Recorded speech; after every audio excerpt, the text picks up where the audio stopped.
You are one of the smartest people in the room, and yet you say nothing.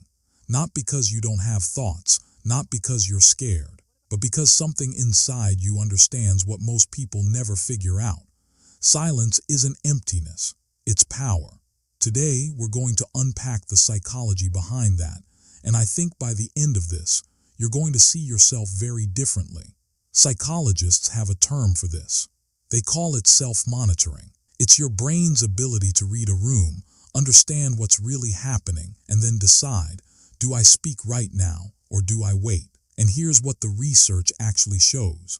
People with higher intelligence tend to score much higher on self-monitoring. They're not just listening to words. They're reading everything underneath the words. I've come to call this the strategic silence spectrum. 3 stages: observe, calibrate, and choose. Let's start with the first one, observation. Smart people don't just listen to what's being said. They watch who's speaking. They notice who gets interrupted. They track who gets listened to and who gets ignored. Think about this for a second. The last group conversation you were in, the person talking the most, were they the most respected in the room? Or was there someone quieter, someone in the corner, just watching, just absorbing everything? And when they finally did speak, everyone went silent. That's not an accident. Psychologists call it informational power.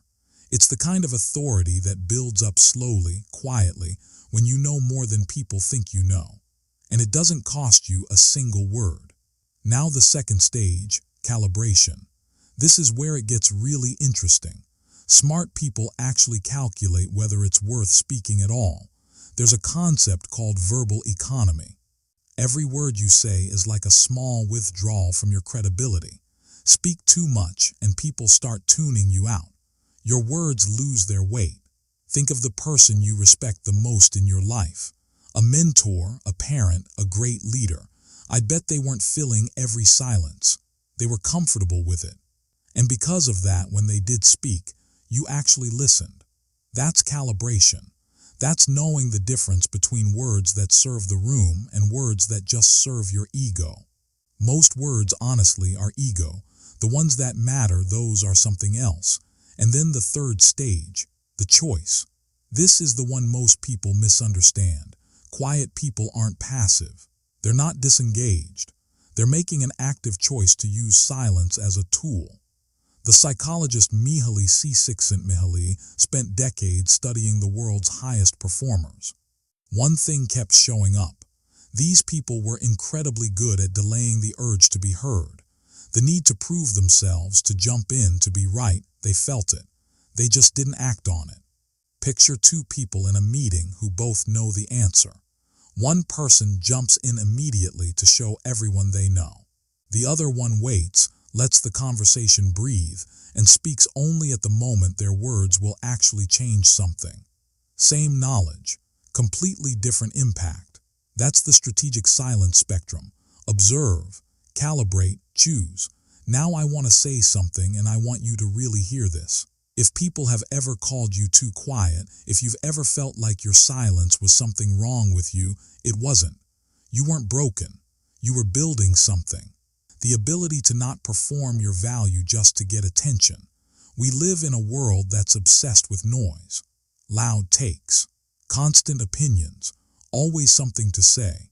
And in that world, the quiet ones, the thinkers, the observers, they can start to feel out of place. But you're not out of place. You're just operating at a different level. Silence isn't the absence of power. In the right hands, and I mean your hands, it's the most refined form of power there is. So next time you're sitting quietly in a room full of noise, don't doubt yourself. Run the 3 stages. Observe, calibrate, choose. If this hits something in you, share it with someone who needs to hear it. And if you want to keep exploring the psychology of how smart people think and move through the world, subscribe. We go deep on this stuff every week. I'll leave you with just one thought. The most powerful person in the room isn't always the one talking the most. It's the one who speaks, only when it counts.